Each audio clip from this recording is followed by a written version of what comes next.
Hola todos. 47 palabras. Eso fue todo lo que se necesitó para sacudir toda la economía norteamericana.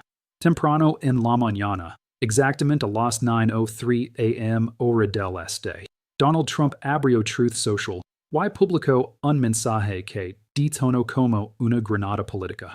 No un arancel, no una advertencia, no una negociación, un veto.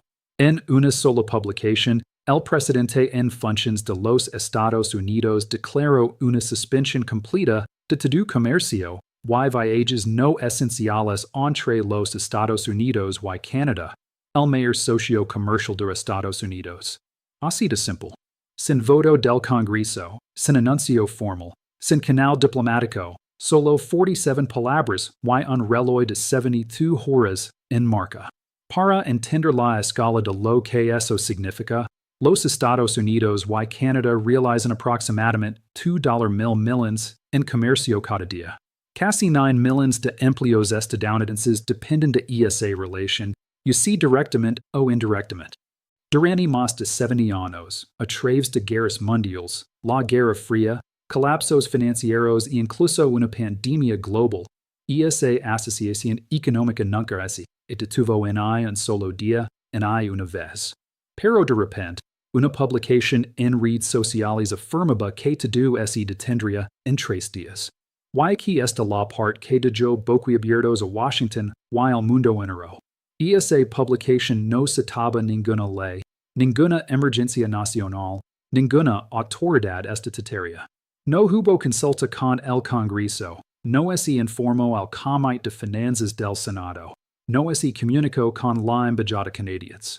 En otras palabras, la mayor relación comercial bilateral del planeta supuestamente se congelaba con un tuit que tenía la misma estructura legal que alguien alertando sobre su puntuación en golf. Pero lo que sucedió después convirtió este momento de un titular impactante en un enfrentamiento político histórico. Cuando ese tuit se publicó, el primer ministro de Canadá, Mark Carney, estaba de pie en un podio en Ottawa hablando en vivo por televisión internacional. Las cámaras estaban grabando, los reporteros escuchando, y en segundos, alguien en la sala leyó el tuit de Trump en voz alta. Lo que Carney hizo a continuación, en vivo frente al mundo entero, encendería una tormenta constitucional para la que Washington no estaba preparado. Por un momento, toda la sala en Ottawa se congeló. Los reporteros miraron sus teléfonos, luego de nuevo al podio.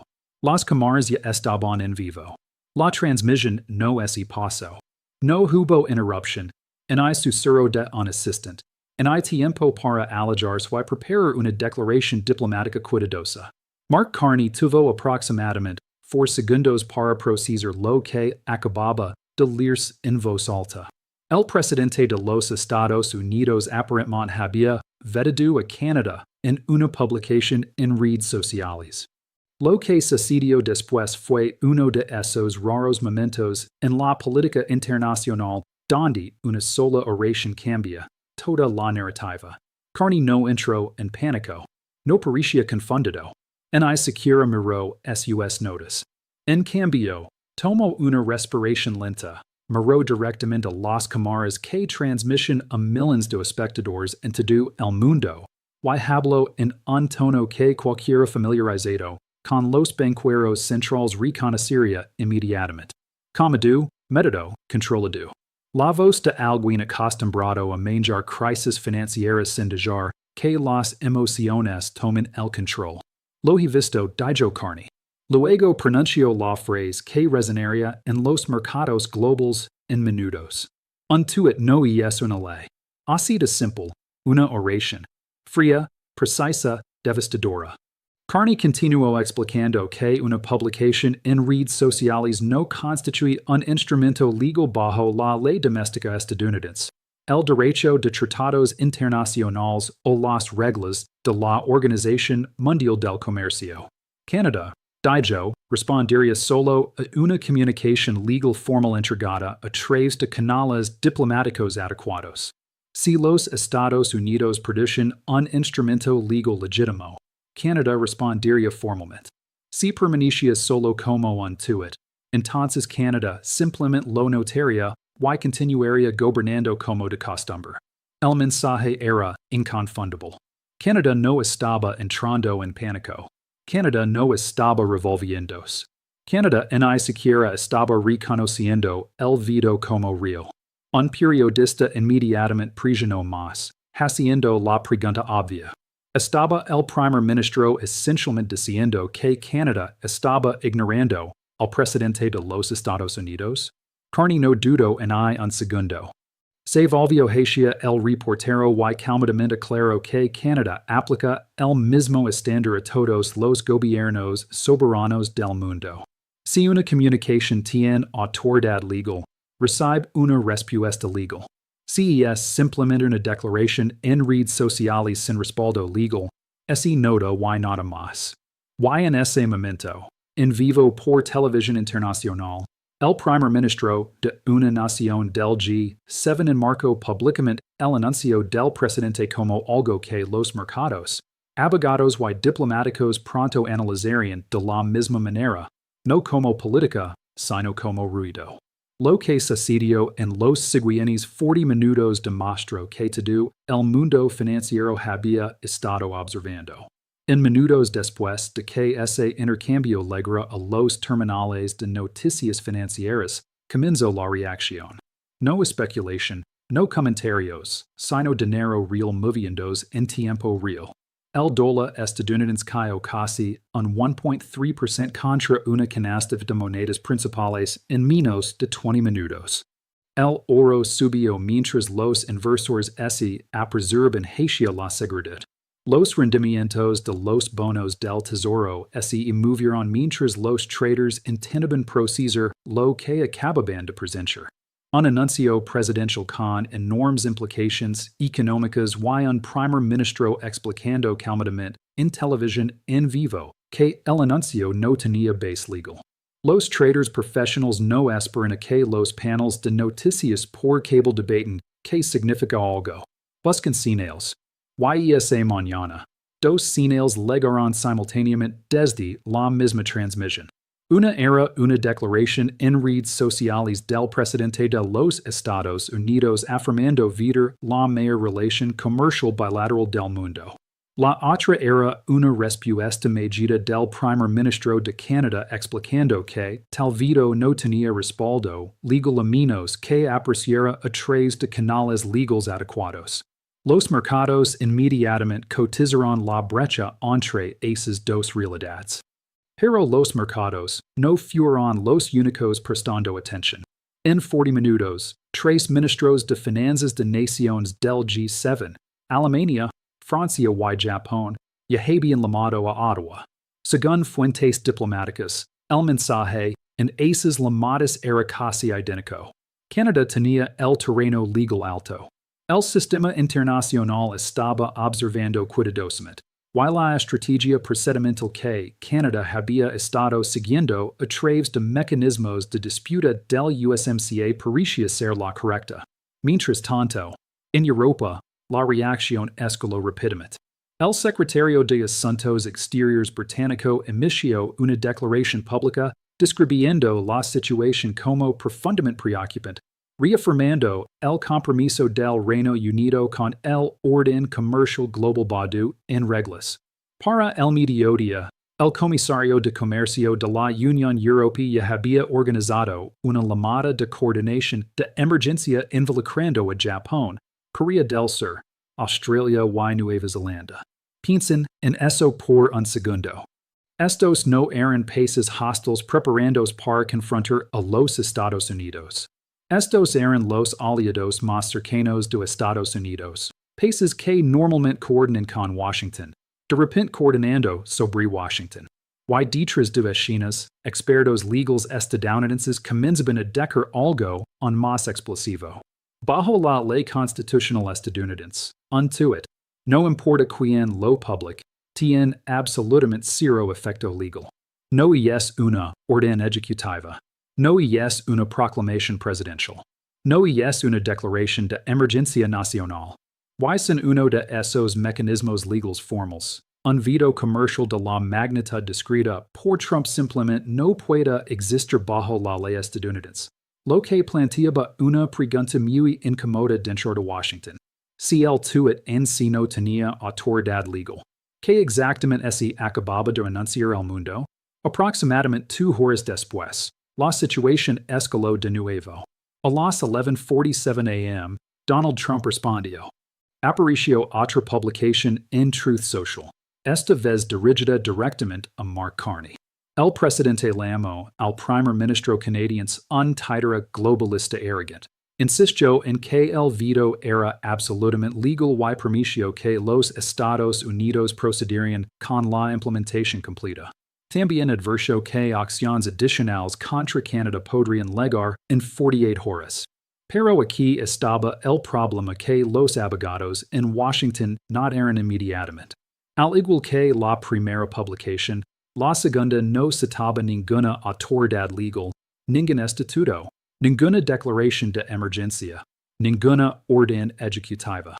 Nada que realmente transformara una declaración presidencial en ley ejecutable. While los mercados financieros lo notaron también. Después de que la segunda publicación circulara, el dólar se debilitó de nuevo por otro 0.4%. El oro subió una vez más. En ese punto, los traders ya ni siquiera fingían que las publicaciones representaban política concreta. Las trataban como señales políticas, creando incertidumbre económica en lugar de decisiones legalmente vinculantes. Dentro de la Casa Blanca, eso creó un dilema extremadamente peligroso porque ahora solo había 2 caminos posibles hacia adelante. Y ninguno se veía bien. Si la administración seguía adelante y emitía una orden ejecutiva formal vetando el comercio con Canadá, necesitaría citar una ley específica que permitiera esa acción.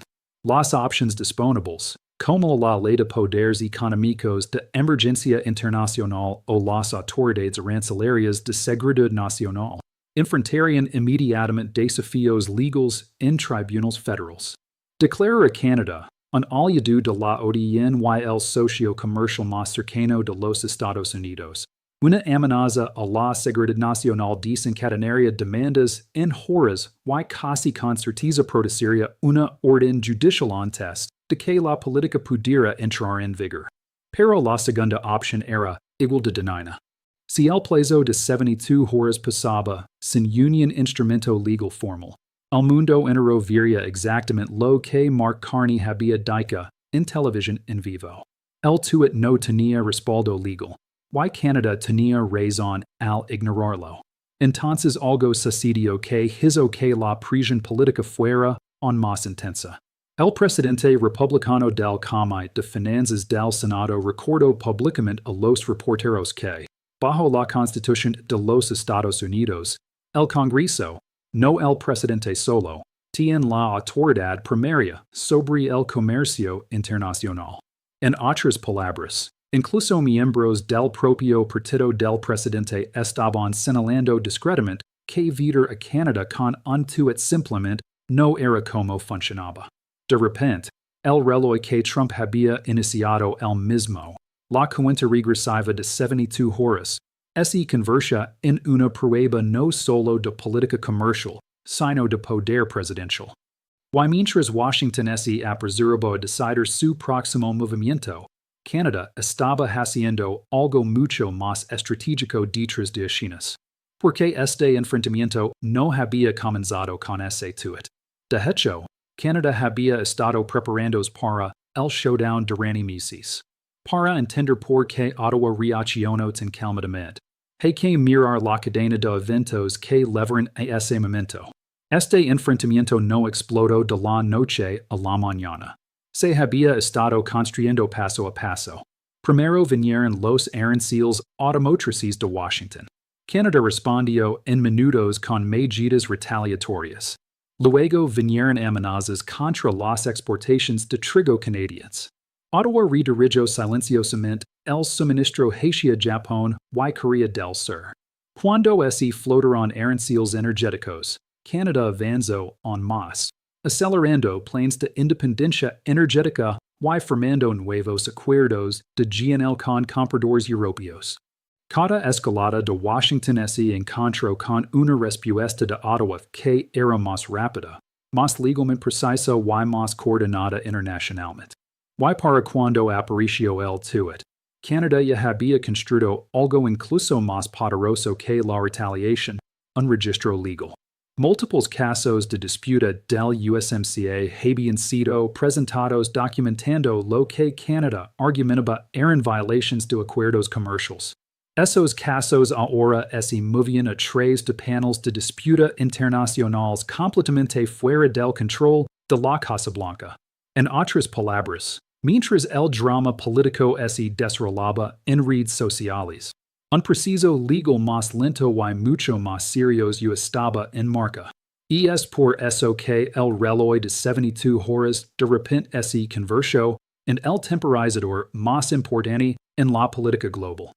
Si la administración emite una orden formal antes del plazo, los tribunales probablemente se convertirían en el campo de batalla, y un juez federal podría terminar decidiendo si el presidente realmente tenía la autoridad para imponer un veto comercial tan amplio.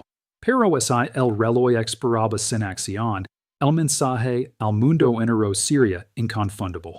Un tuit presidencial solo no cambia el derecho internacional, no anula tratados y no remodela instantáneamente la economía global.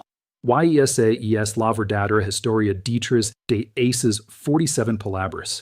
No solo un choque entre dos líderes, sino un momento que expuso la brecha entre declaraciones políticas y realidad legal. Los mercados financieros lo vieron. Los gobiernos aliados lo vieron. Y gobiernos alrededor del mundo tomaron notas cuidadosas porque, una vez que el mundo aprende esa diferencia, una vez que mercados, aliados y rivals entienden exactamente dónde está la línea entre un tuit y la ley actual, ese conocimiento no desaparece.